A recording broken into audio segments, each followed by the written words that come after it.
This is my part 2, question 5. I learned I also learned be sure that the way you present your information is the way that would attract your audience. If you audience is younger kids, don't give them an essay to read. It's like in the past I would do this like I wouldn't like for like one of my research I remember when I did it for high school. It was like about the capstone kind of capstone research. It was about vaping, about the causes of vaping, which I remember that I didn't explain it. Like I wouldn't care. I would just like maybe it's just my teacher probably knows what I'm talking about, but I didn't realize that sometimes people like either younger or kids like you need to explain it to like what you're trying to say. Like don't say like yeah gap like just go with it. Like right here, one of my videos I posted it like about gap or something like that. Like I know I did wrong. It was just like I don't remember, but like I remember that you put that, but like I went and redo it. In this class, I learned that you need to like talk if you're talking to your like your younger sibling, like your little cousin that's 4. Like you need to like talk, present the information if you're talking to your like smaller siblings or etc. Those that don't know what you're talking about. Like for example, like right here, I ex I think in this one, I ex The gap or missing perspective in your secondary sources, it was kind of a little bit hard to. like right there. It was just like I talk about gap, but I know that my audience they don't know what it means gap. Only my peers that are taking with Miss Bonnie means what it means knows what it means gap. And I know I did wrong. Like I learned from it. It was just on that video. I remember that I did it, but it's like I know there that my audience wouldn't like didn't knew like what it meant that, but I know I did wrong.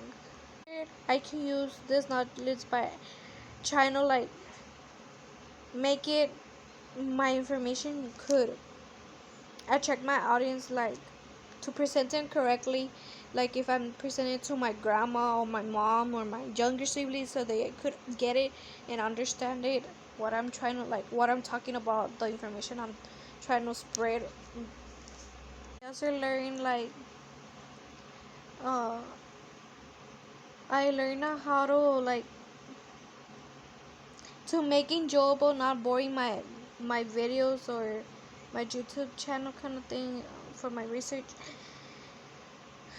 In the past, I knew like I would just talk and talk, and I know it was boring. Like I remember on my last semester's videos that I did, it was like I was just talking and talking and talking.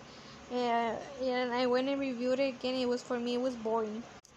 For example, like I try to make it not that was boring, and I was like I didn't make my videos enjoyable, but like it was my kind of I didn't knew about it, but I was like I was being lazy about it, and that video was like kind of boring. I was just talking and talking and talking, but I had to make it like enjoyable video, and they could get something from that video. And in the future, I could use this knowledge by knowing that later on if I create something like a informational graph or info, infographic or an essay, you need to make it like enjoyable so they like it, like try to like make it fun, you could say like that. And I would use this like also like when you're trying to get your target audience, like uh make them like get them so they could do something or make engage them on something.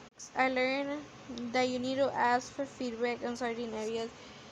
you can better your research. Like I learned that you need to ask for feedback. I think already is.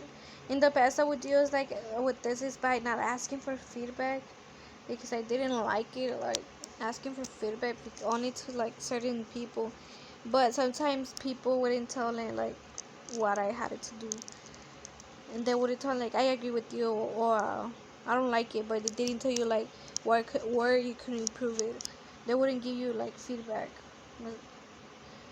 In this class, I learned this by asking my professors, my peers, my tutor for the feedback on the certain problem that I want them to help me to better my research. For example, right here, like I described my rough drafts, and next the problem, it was the most difficult problem. It was like I explained it there, what I was having, the specific problem that I was having, like. And the last question is, it says like I'm only asking for some ideas and organize how to organize it, and some of my peers gives me like uh, how like give me feedback that would help me in the future. Also, there's uh, in the future I could use this knowledge having by accepting feedback from my peers or someone else, because I know it's gonna help me later on to this feedback kind of thing. It would help me like for the research kind of thing to improve it, and also like it's a great opportunity like to receive feedback on anything, so you don't commit so to see it in a different point of view. Also, I also for question 6, I also learned to help see things from other people point of view, like also like from the feedback you can say like ask them in the past. I knew that the point of view of others I didn't mind too much, to me only the point of view of my teacher. In this class I learned that this by one of my peers gives me his or her point of view is to take as a comment, not to take it personal, like take it like if they want to like help you improve something, like not to take it that personal. Also, for example, I think like right here they give me like their point of view, what they think I should do to improve my like the research kind of thing. For in the future I can use this knowledge by receiving the point of view of others. It's very helpful in take it and to be able to take it as a comment or question 7. Here, I also learned adding to the feedback. It was nice to have other people's ideas and help, so they were trying to help you. In the past, I would do is that I didn't like that my peers would give me feedback because they didn't give me enough feedback. They would just tell me that it was a great, nice job and everything, etc. But the thing it was like I wanted to like them to explain it what I could change on it. And in this class, I learned that by asking feedback on a specific thing, so my peers give me ideas. Like right here, I asked them so they could give me. I need help. Like I put them like I need help from my peers how to organize my information to find another sources or info and recommendation about something. I was like, one of my peers told me, I was like, to organize all the information, connect what your sources share similarities and differences, highlight what the most important words are, so you could talk about it. Like this actually helped me, like develop the research that I did. It like helped me find like solve my problem, if you could say like that. And in the future, I use this by learning how to receive other people's help and ideas on the workforce or at school, because it helps you to learn from others' point of view, like from getting point of view. Because in this life, you're gonna have like a lot of like comments or feedback from your colleagues or your friends or random people that you don't know. They're gonna give you, oh, I don't like the way you explain this, or I don't like the way you said it, or something like that. So you can be aware like that, and to what to change later on, to redo it again if they give you a second chance. Like it was like I would tell like myself from the beginning of the semester, it's like not to be scared to learn new things. Also, you will learn about using keywords for searching your sources, and not to use Google. It's like not to trust Google, and sometimes like not to be scared to learn new stuff. Sometimes you need to like getting our ideas across can be really difficult, but you are absolutely right. Drafting and getting it right is like reflecting what went wrong, and like that's how changes is what will help you really craft your content. Don't be afraid to get it wrong. It is when we get things wrong that's where we really learn what it takes to get them right. Like that's how my teacher talked to us. Like that's like later on, like you need to like learn from your mistakes. Like in this life, you learn from your mistakes every time, so you get up yourself again and try to redo it.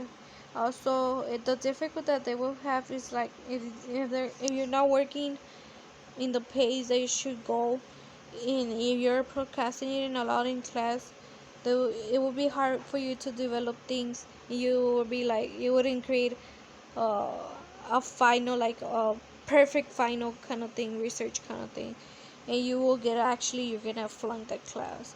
That happened to me. Like to like for me, the ways that comes to the concerns of where difficult would be if I could go back to time and do it differently. It was like it's to ask for feedback and not be procrastinating. Also, not to be scared to learn ideas throughout the semester. That those learning ideas will help you in school and outside of school.